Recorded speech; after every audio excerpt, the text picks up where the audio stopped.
É o maior mistério da aviação de todos os tempos. Como assim? Perdemos algo tão grande quanto um 777? O voo 370 da Malaysia Airlines desapareceu sem deixar rastros. Senhoras e senhores, estamos muito tristes esta manhã. É inédito um avião desaparecer. Com poucas pistas para continuar, peritos da aviação consideram muitas teorias. Um incêndio poderia afetar o sistema elétrico. A possibilidade de um sequestro vem à mente. Se for um problema mecânico, precisa ser corrigido. Os peritos examinam as evidências disponíveis mais atentamente. Uma coisa que você aprende é não descartar nada. E se deparam com uma explicação chocante sobre o que aconteceu. Será muito difícil dizer sim, nós resolvemos isso, nunca mais vai acontecer.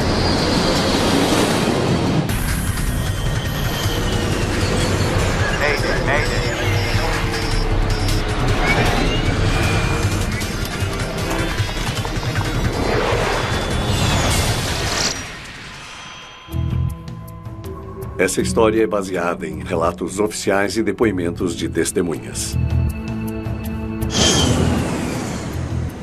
Aeroporto Internacional de Kuala Lumpur, Malásia. O voo 370 da Malaysia Airlines se prepara para um voo noturno para Pequim. Senhor, aperte o cinto, por favor. 227 passageiros estão a bordo. 152 deles são cidadãos chineses. O Malaysian 370 é o voo noturno para casa.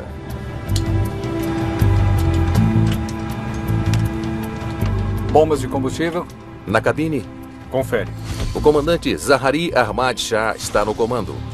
Um piloto experiente que está há 33 anos da companhia aérea. O copiloto Farik Abdul Hamid Flaps em posição. é menos experiente. Esta é a primeira vez que ele voa em um Boeing 777 sem um instrutor. Lista de verificação completa. Prontos para decolar, comandante. Ótimo. O processo de decolagem em qualquer companhia aérea comercial é um momento cheio de detalhes. Ex-piloto comercial e da Força Aérea, John Nance é um perito em segurança da aviação reconhecido internacionalmente. É um dos motivos que, mundialmente, começando nos Estados Unidos, muitos anos atrás, dissemos cabine estéreo abaixo de 10 mil pés, sem conversa insignificante, porque você tem que se concentrar. Malaysia 370, pista 32 direita. Liberado para decolar. 32 direita, liberado para decolar. Malaysian 370, obrigado. Por que não diz que estamos prontos para decolar? Comissários de voo queiram ficar em seus lugares para decolagem.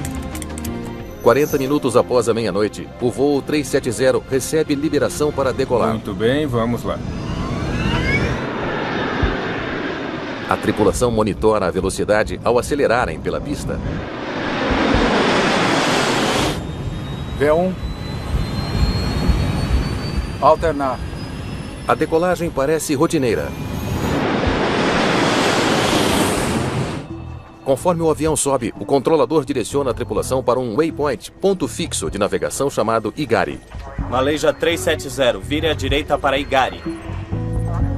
Ok, para Igari. Malaysia 370, obrigado. O 777 é um dos aviões mais automatizados do mundo. A tripulação pode simplesmente inserir a posição do waypoint no computador de voo. Igari inserido. Confirme, por favor. Executar. Pilotar um grande avião feito 777 é gerenciar o avião, porque não há muito mancha envolvido no voo. E sim, muito controle de uma quantidade grande e sofisticada de eletrônicos. A trajetória de voo do Malaysian 370 agora os levará pelo corredor de ar que sobrevoa o nordeste do Golfo da Tailândia, antes de continuar para Pequim. A viagem leva cerca de 6 horas. Malaysia 370, mantendo o nível 350. 20 minutos após a decolagem, eles atingem a altitude de cruzeiro, 35 mil pés. Quando você coloca um jato enorme na altitude e em piloto automático, já estabilizou, conferiu a lista de controle, é hora de se soltar e relaxar um pouco. A tripulação vai agora monitorar o piloto automático até estarem prontos para pousar. Os controladores em Kuala Lumpur só rastrearão o avião enquanto estiver em espaço aéreo da Malásia. cerca de mais 20 minutos. Assim que o avião cruzar o Golfo da Tailândia, os controladores no Vietnã assumirão o controle.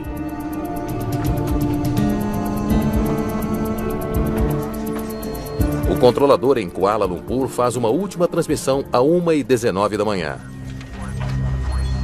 370, contato Ho Chi Minh, 120, decimal 9. Boa noite. Boa noite. Malaysian 370. Descobrimos que o que foi dito na cabine de voo do 370 da Malaysia era só rotina, absolutamente padrão. É o que os pilotos das empresas aéreas e controladores de voo dizem uns aos outros. Espera-se que a tripulação contate os controladores do Vietnã em menos de 1 minuto.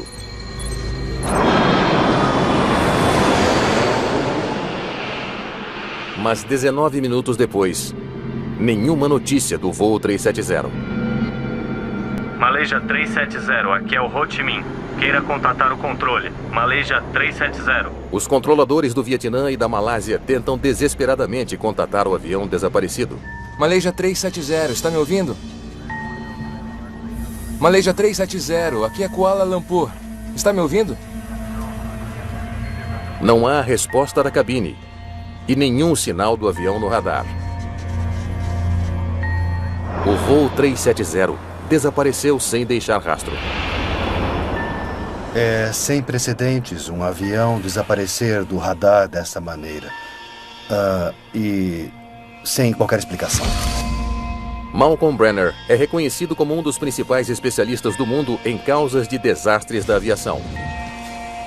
Ele estudou o desempenho humano para a NASA e para a Força Aérea Americana e investigou dezenas dos maiores acidentes para a Agência Nacional de Segurança nos Transportes. Esse acidente atraiu a atenção mundial de um jeito que eu nunca vi em 41 anos de carreira na aviação. Esse provavelmente será o principal mistério na história da aviação comercial e na história da aviação, na verdade. Todos viam o caso de Amelia Earhart como o principal. Acho que esse o substitui. Senhoras e senhores da mídia, estamos muito tristes esta manhã com as notícias do 370. Familiares atordoados exigem respostas da companhia aérea. Enquanto peritos da aviação do mundo todo lutam para tentar explicar o que pode ter acontecido com o avião desaparecido. Nessa situação, é tudo considerado, incluindo desorientação, fumaça, fogo, colisão no ar, tudo. Descobrir o que causou esse desaparecimento é crucial para toda a indústria da aviação. Se for um problema mecânico, precisa ser corrigido. Se for algum tipo de brecha na segurança, precisa ser corrigido. Se houve algo errado com a carga, qualquer que tenha sido o problema, tem que ser resolvido. As autoridades da Malásia lançam imediatamente uma busca maciça pelo voo 370 da Malaysia Airlines. Austrália, Estados Unidos e China logo se juntam à busca. Nos 2 primeiros dias não tínhamos ideia do que pensar, exceto que não conseguimos achar o avião. É difícil saber onde procurar. O voo 370 desapareceu sobre o Golfo da Tailândia, onde a cobertura por radar é limitada. Os sistemas de radar abrangem cerca de 10% da superfície da Terra. Não há sistemas de radar além daqueles em navios nos oceanos. Então, você tem uma incapacidade física para cobrir a maior parte da superfície terrestre onde há oceano. Nenhum navio na região relatou ter avistado um avião no radar. E não há sinais de destroços da aeronave boiando. Desesperados para salvar qualquer sobrevivente em potencial, exploradores recorrem a outra tecnologia. Chama-se ACARS, Aircraft Communications Addressing and Reporting System, ou Sistema de Comunicação entre uma aeronave e as estações terrestres. O sistema ACARS usa satélites para transmitir informações entre o solo e a aeronave em voo. Chris McLaughlin é vice-presidente da Inmarsat, a empresa que cuida da rede de satélites. É uma forma primária de comunicação entre os controladores, a companhia aérea e os pilotos no ar. A ACARS deveria ser um elo sem conceito onde você seria capaz de rastrear uma aeronave, porque estaria se comunicando com ela. Ao contrário do GPS, a ACARS não fornece dados de localização constantes. Mas o que ela fornece é informação vital sobre o desempenho do avião. incluindo crucialmente a carga de combustível. Isso permite que os investigadores estimem o quanto ele pode ter voado. Mas sem saber a direção do voo, não há muito com o que prosseguir. A área de busca cresce para mais de 260 mil quilômetros quadrados. O elemento mais assustador foi dizer que não sabíamos onde o avião estava. Como assim perdemos um rastro de algo tão grande quanto um 777? Essa não é a primeira vez que um avião desaparece. O voo 447 da Air France desapareceu sobre o Oceano Atlântico em 2009. Embora destroços flutuantes tenham sido encontrados dias depois, levou quase 2 anos para achar os destroços submersos. Leopold Sartorius foi um investigador importante durante essa busca. No caso da Malaysian, aparentemente a área de busca é pelo menos 3 a 4 vezes maior que a área de busca original do Air France 447, que por sua vez já era enorme. Os investigadores franceses acabaram concluindo que os pilotos do voo 447 da Air France cometeram uma série de erros espantosos que levaram ao acidente. Essa conclusão teria sido impossível sem a recuperação das caixas pretas do avião, que estavam no fundo do mar. O que acha que temos que fazer? Eu não sei, está caindo. Tínhamos muito mais do que os investigadores parecem ter hoje no caso da Malaysian. Mas com o que tínhamos, era muito difícil chegar a conclusões sem obter os registros de voo. Na busca pelo voo 370, não há tempo a perder.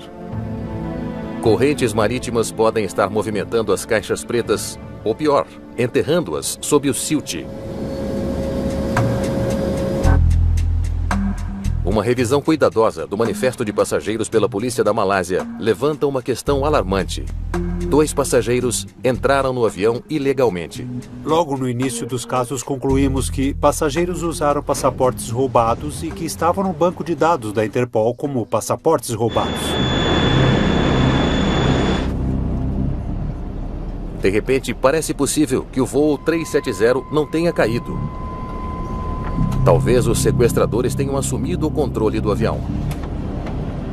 Comecei a ter esperanças, pois não parecia que havia destroços na água. Se esse não era só um sequestro, mas uma captura de reféns, e teríamos uma exigência pelos 200 e poucos reféns para serem repatriados, se certas coisas fossem feitas. Essa era a melhor esperança.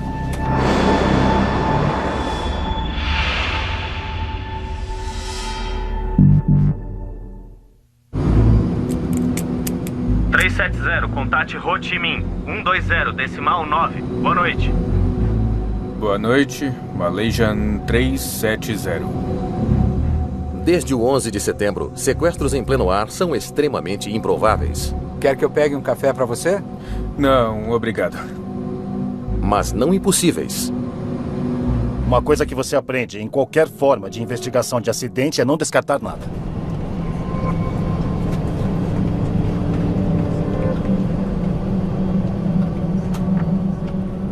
Se o comandante ou o copiloto precisarem usar o banheiro, eles têm de sair da cabine. Tom Fuentes é qualificado para analisar como um sequestro pode se desenrolar. Ele trabalhou 29 anos no FBI. Então, toda segurança no mundo não significa nada quando saem do ambiente controlado da cabine.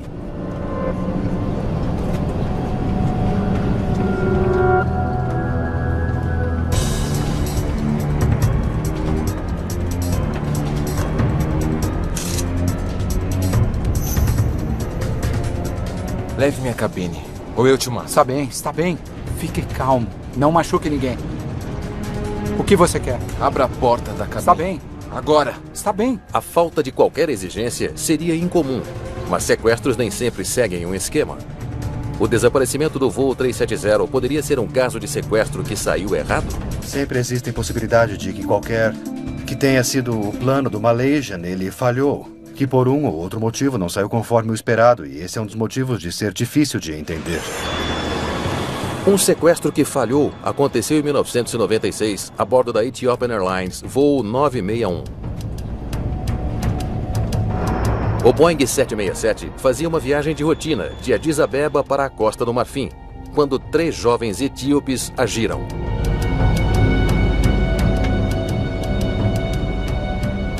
Sai daí! Sai daí! Vou ir pra Austrália.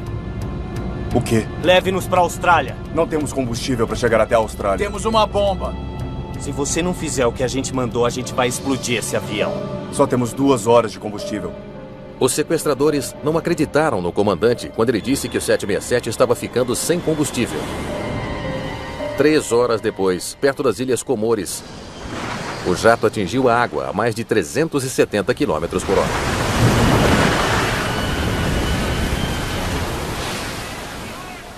(125 das 175 pessoas a bordo morreram, incluindo todos os sequestradores. Um sequestrador teria entrado à força na cabine do voo 370? Só mantenha calma. Estou incluindo as coordenadas, viu?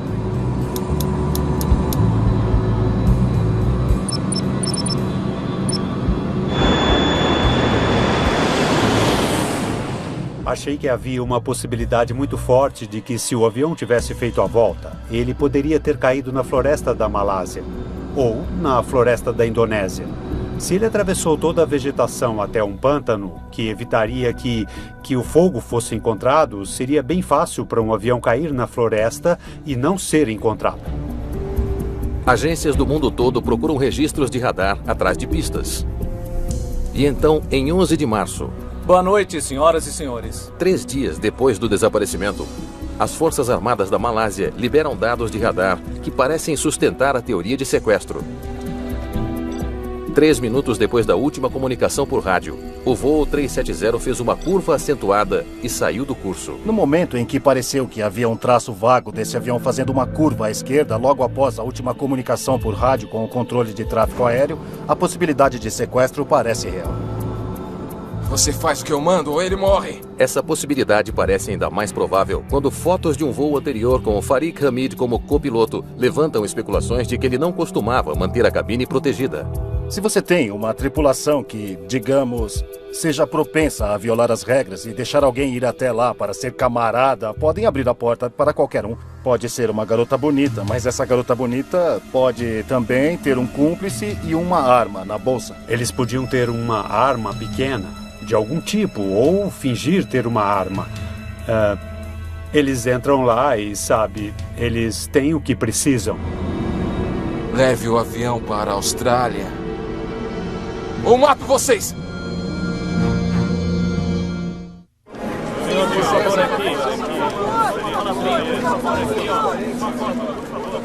No tumulto da mídia em torno do desaparecimento do voo 370, fala-se em provável sequestro. Mas para especialistas em aviação, algo sobre a teoria não se encaixa. Só preciso checar os mapas, tudo bem? Ande logo. Os pilotos têm várias maneiras de enviar sinais de emergência para o solo. Mais rápido. Tá bem, só se acalma. Estou inserindo as coordenadas, viu?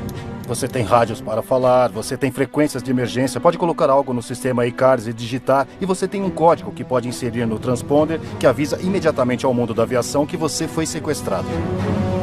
Referem-se a isso como squawk. Isso é enviar uma frequência especial que voltaria à torre de controle e à companhia aérea, dizendo que é um código de sequestro. Mas os controladores de tráfego aéreo nunca receberam um código de squawk ou qualquer outro alerta do voo 370. E uma investigação policial intensiva levantou a suspeita sobre os passageiros que viajaram com passaportes roubados. Eles não tinham ligações com o terrorismo. Na verdade, ninguém a bordo parece ter qualquer ligação com grupos terroristas. Nós estamos falando de milhares de pessoas investigadas, entrevistas sendo feitas, famílias, interrogatórios com familiares, e acho que o público percebeu que essa foi uma investigação muito grande. 370, contate Ho Chi Minh, 120, decimal 9. Boa noite. Boa noite, Malaysian 370. Com a possibilidade cada vez menor de um sequestro, autoridades focam nas poucas pistas existentes no caso, incluindo problemas de tempo.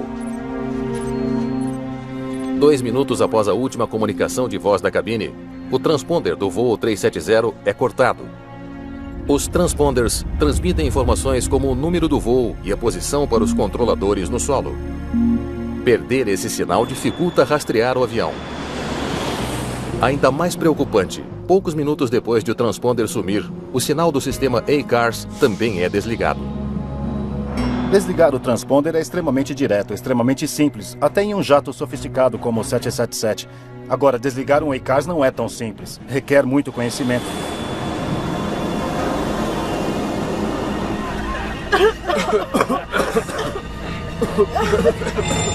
Temos um incêndio a bordo.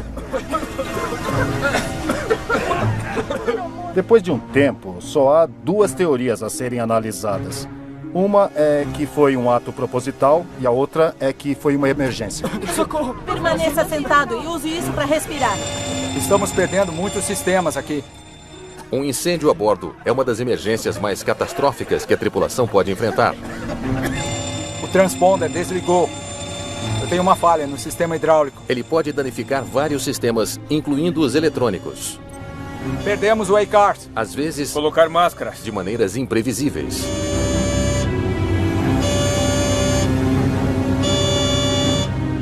Um incêndio assim pode afetar o sistema elétrico e você pode perder alguns recursos. Em novembro de 1987, um 747 da South African Airways seguia para Joanesburgo. Houve um incêndio no compartimento de carga no piso principal, logo atrás dos passageiros. Quando a tripulação chegou até ele, o fogo estava intenso.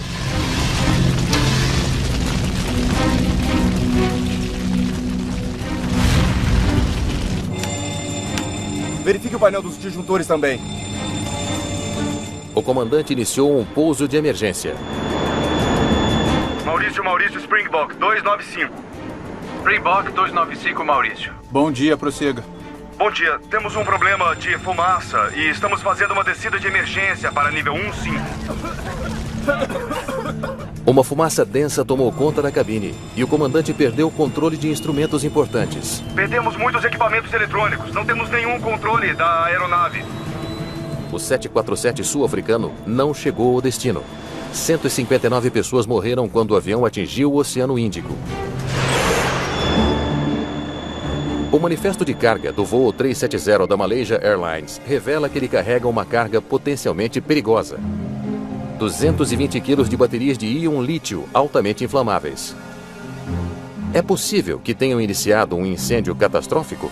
A quantidade ou o peso das baterias de íon lítio excederam os padrões normais, considerados seguros, ou violaram isso. E colocaram demais no avião e depois talvez tenham colocado no compartimento de carga errado, onde o supressor de incêndio não fosse tão robusto como deveria ser.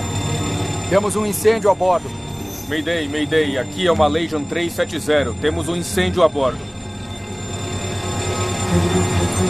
Perdemos o ACARS. Um fogo repentino explicaria a falha dos instrumentos na cabine e a curva brusca à esquerda. Acho que deveríamos fazer a volta. Voltar para o aeroporto. Está bem. Virar à esquerda, curso 240. Talvez a tripulação tenha mudado de curso para se preparar para um pouso de emergência. As tripulações têm oxigênio, e uma das primeiras coisas que fazem em caso de incêndio ou fumaça é colocar as máscaras, e isso lhes dá pelo menos 1 hora de oxigênio para trabalhar. Então existe essa possibilidade. Mas a teoria de incêndio tem uma falha grande.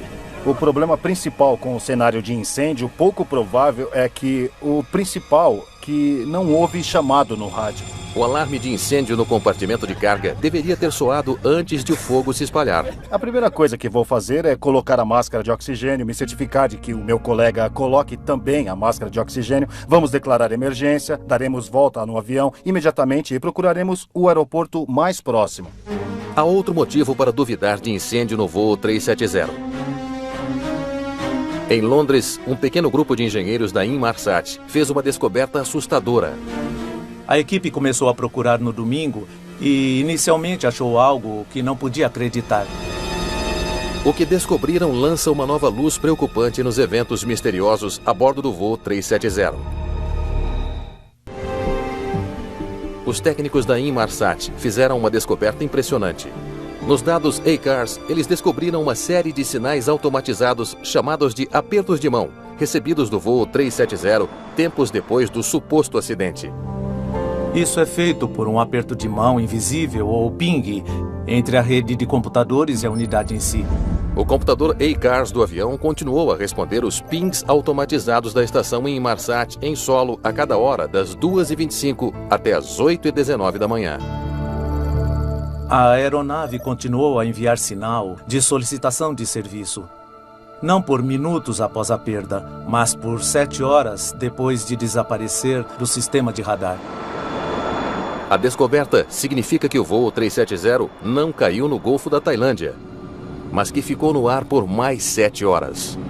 O que mudou tudo para mim e para todos foram os dados de satélite do Inmarsat. Ele disse, espera aí, o avião voou durante horas. Um voo de 7 horas torna quase impossível acreditar que um incêndio tenha derrubado o avião. Se você tem um incêndio generalizado, o avião não será capaz de voar por tantas horas. O espaço de tempo bate com os dados ACARS anteriores sobre o consumo de combustível do voo 370. O avião tinha combustível suficiente para continuar voando no piloto automático por 7 horas. Mas ninguém sabe o que estava acontecendo a bordo durante todo esse tempo. Agora todos sabemos que ele seguiu uma certa direção, sabemos que ele voou milhares de quilômetros, voou durante horas. Se alguém está vivo ou não, não sabemos. Assim que os tanques de combustível do avião secassem, os 2 motores iriam parar um após o outro, colocando o 777 em uma espiral descendente até cair no mar. O novo cenário tem uma semelhança impressionante com outro acidente misterioso. Em agosto de 2005, o voo 522 da Helios fazia a rota de Chipre para Atenas.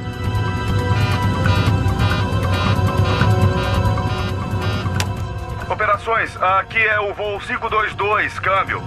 Voo 522, em que posso ajudar? Nós temos um aviso de decolagem ligado. Cautela máxima.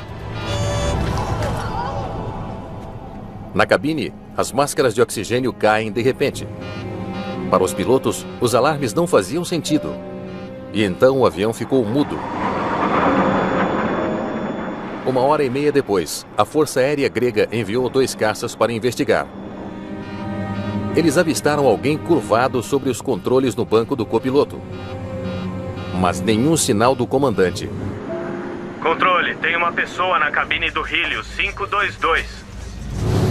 Parece estar desacordado. Eles viram alguém se mexer na cabine pouco antes do 737 fazer uma curva repentina e descer rapidamente. Conforme o avião descia acelerado, a pessoa na cabine finalmente reconheceu o caça. Mas não houve comunicação. Momentos depois, o voo 522 da Helios colidiu com o solo. Uma investigação no acidente da Helios revelou que a tripulação anterior havia relatado ter visto gelo na porta de serviço traseira. Um engenheiro de solo que investigava o problema fez testes e mudou o controle de pressurização da cabine de automático para manual. Mas não mudou de volta. Quando o avião decolou novamente, a cabine não pressurizou automaticamente e os níveis de oxigênio começaram a cair. A hipóxia pode resultar em dores de cabeça, confusão, dificuldade em entender o que está acontecendo, perda de memória, falta de ar e o que é mais sinistro na hipóxia e que todos os pilotos sabem é não reconhecer que estão debilitados. Máscaras caem quando a pressão da cabine cai demais, mas o oxigênio só é suficiente para 12 minutos.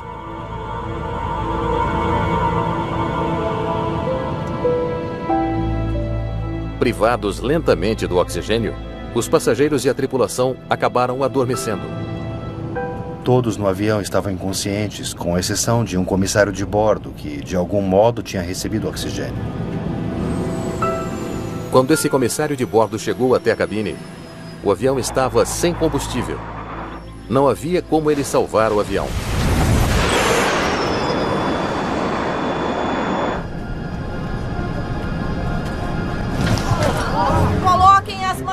Coloquem as máscaras, por favor. O voo 370 da Malaysia Airlines sofreu falha de pressurização e voou durante horas no piloto automático, assim como o Helios 522?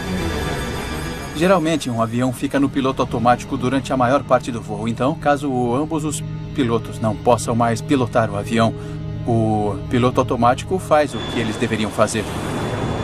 O avião da Malaysia voava a 35 mil pés, mais alto que o Monte Everest. E sem oxigênio, é esperado de 30 a 60 segundos de consciência útil.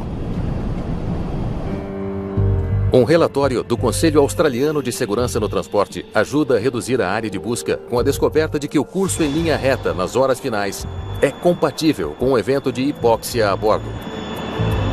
Mas há alguns detalhes preocupantes que sugerem que algo estava muito errado a bordo do voo 370. Já volto. Tudo bem, obrigado. Bem antes, a hipóxia poderia já ter começado. A hipóxia e a confusão mental não são compatíveis com curvas feitas que não foram programadas no computador e nem num sonho mais maluco.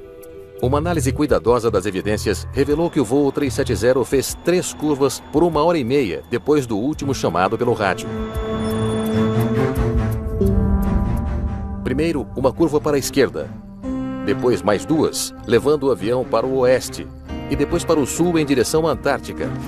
Para Malcolm Brenner, essas curvas sugerem que alguém na cabine deliberadamente tirou o avião do curso. É concebível que um piloto pudesse despressurizar o avião deliberadamente, que, como parte de um esforço para sequestrar o avião ou assumir o controle por algum propósito, seria possível, de dentro da cabine, desligar a pressurização e produzir um evento do tipo do Helios.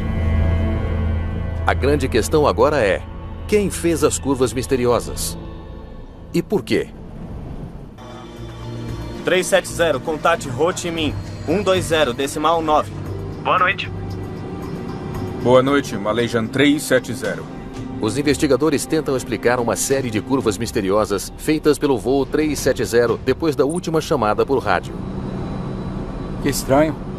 O transponder desligou. Mais alguma coisa afetada? Peraí. Agora o ECARS também. Você sempre tem que ter a mente aberta. Falhas catastróficas podem acontecer, você deve considerar isso. Se vários sistemas de voo falharam ao mesmo tempo, é possível que o problema possa ter confundido os pilotos. Essa porcaria ainda não voltou a funcionar. Vou tentar reiniciar. Espera. Me deixa dar uma olhada.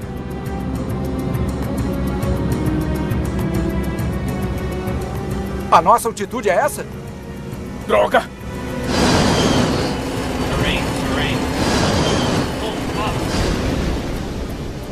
Mas considerando todos os fatos do voo 370, esse cenário não se sustenta.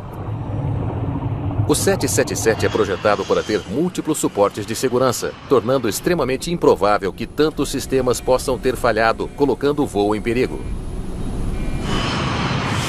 A ordem é deixar esses aviões fazerem a maior parte do serviço, certificando-se de que tudo tenha suporte, incluindo o suporte. Falhas múltiplas também são difíceis de se sustentar, levando-se em conta o fato de que o avião continuou a voar por mais 7 horas. Parece não se encaixar com as evidências que temos conhecimento do voo. Para investigadores como Brenner, as evidências tornam difícil ignorar uma possibilidade rara e aterrorizante: que o voo 370 tenha sido derrubado por um ato humano deliberado. 2 sistemas diferentes apagaram, quase na mesma hora, o transponder e o ECARS. O único propósito desses sistemas é de se comunicar com o solo, e não há uma ligação elétrica óbvia que justifique os 2 se desligarem, senão por um envolvimento humano. Tudo acontece por um ato deliberado de alguém por algum motivo. Se o voo 370 da Malaysia foi derrubado de propósito, não seria a primeira vez para uma empresa aérea comercial. Há 6 acidentes nos últimos 40 anos, no mundo todo, que têm a aparência de um ato deliberado.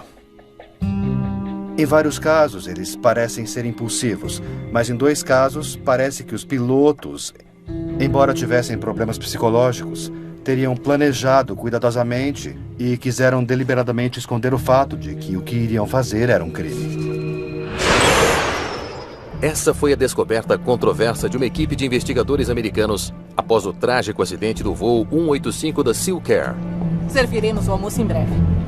Em 19 de dezembro de 1997, o Boeing 737 voava de Jakarta para Singapura.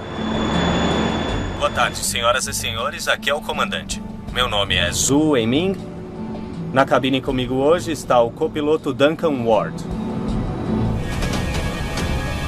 Momentos após a última comunicação programada via rádio da tripulação com os controladores da Indonésia, o avião inclinou repentinamente e mergulhou. Não houve sobreviventes. Exploradores conseguiram recuperar os gravadores de dados e de voz da cabine do piloto da SeaCare. Tudo pronto aqui.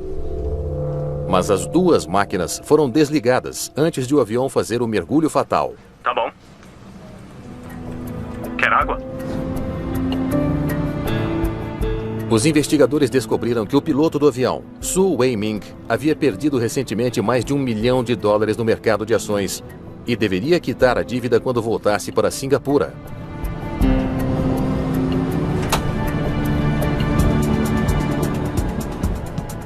Embora os investigadores da Indonésia discordassem, os investigadores americanos acreditam que o comandante da SeaCare provavelmente desligou os gravadores de voo e mergulhou o avião, matando 97 passageiros e 7 tripulantes.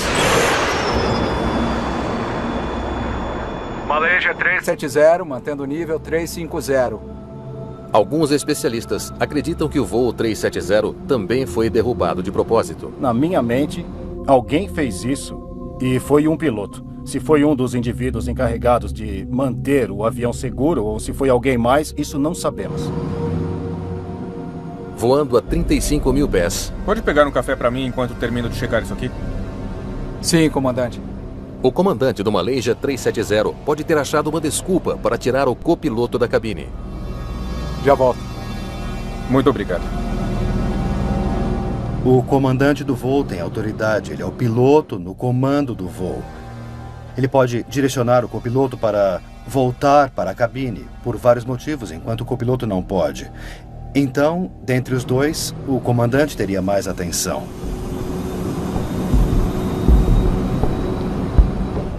Posso pegar um café para o comandante? Sozinho na cabine, teria sido bem simples desligar o transponder e mudar de curso para uma área com pouca cobertura de radar.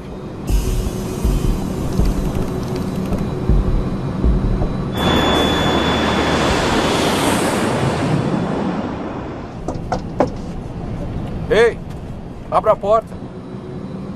Alguns minutos depois, ele pode ter tentado desligar o ACARS, sem perceber que parte do sinal continuaria ligada.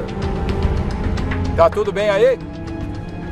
Você não pode desligar os apertos de mão do Inmarsat sem acessar a parte eletrônica da aeronave. Isso é algo que as pessoas não saberiam como fazer. Comandante! Um piloto pode impedir que a porta seja aberta pelo lado de fora. Abra a porta! E ela é projetada para ser extremamente segura quando trancada. A porta reforçada, ninguém mais entra. Bom, mal ou tanto faz. Então, se um cara bom estiver lá, eles ficam trancados. Se um cara mau estiver lá dentro, ele também estará seguro. Se o comandante do voo 370 assumisse o controle da cabine e sequestrasse o próprio avião... Comandante, abra a porta! É pouco provável que qualquer outra pessoa a bordo pudesse ter disparado um alarme. Uma comunicação de emergência da tripulação da cabine para o solo quase sempre é infrutífera por um aparelho de celular. Ei, comandante, abra a porta! E, na verdade, não há como pegar o celular, entrar na cabine e ligar para o solo. Você está sozinho na viagem. Comandante, abra a porta! A pressurização na cabine pode ser ajustada manualmente, uma característica de segurança em caso de defeito. Mas isso também possibilita incapacitar todos a bordo. Ei, o senhor está bem? Essa é uma possibilidade, neutralizar o outro membro da equipe ou os outros membros. Comandante!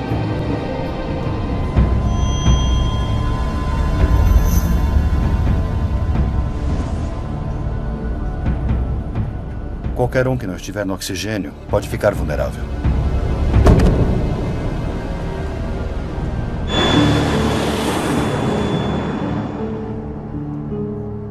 Os passageiros que conseguiram colocar a máscara teriam ficado sem oxigênio cerca de 12 minutos depois.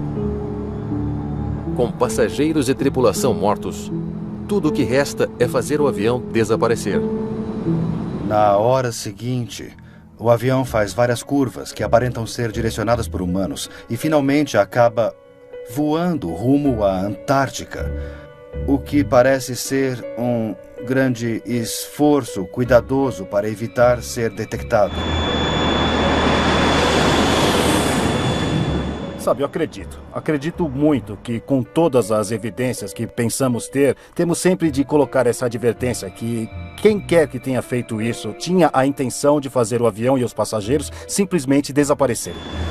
Se o voo 370 foi de fato derrubado de propósito, uma das perguntas mais difíceis de responder é: por quê? Entre os pilotos, o comandante e o copiloto era um piloto jovem e cheio de vida, que estava se preparando para casar. Não há qualquer identificação compatível com um fanático religioso ou alguém que quisesse acabar com a própria vida, muito menos com a de qualquer outra pessoa a bordo. E o comandante também não tem qualquer identificação com isso.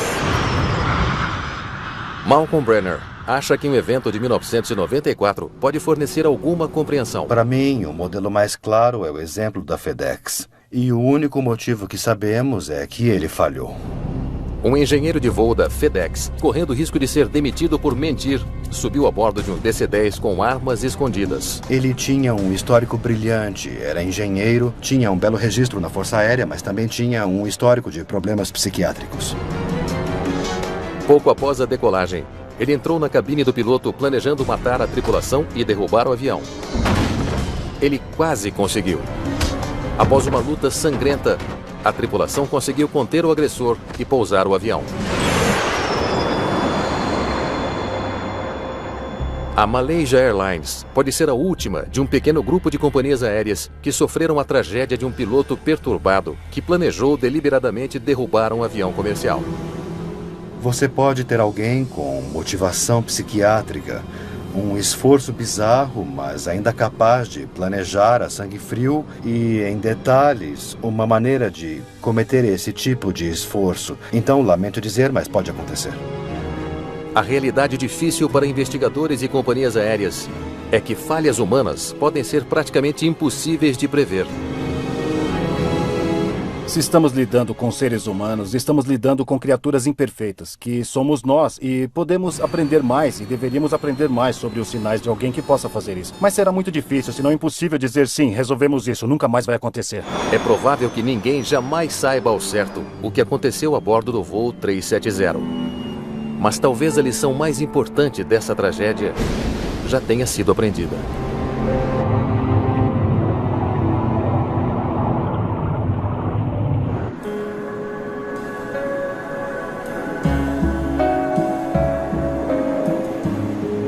A lição que se tira do episódio é que temos de saber onde todos esses aviões estão o tempo todo. E isso é bem simples e bem barato. É só prender um GPS em um dos transmissores, que na maioria dos casos já está lá, e programá-lo para enviar a posição a cada 5 ou 10 minutos.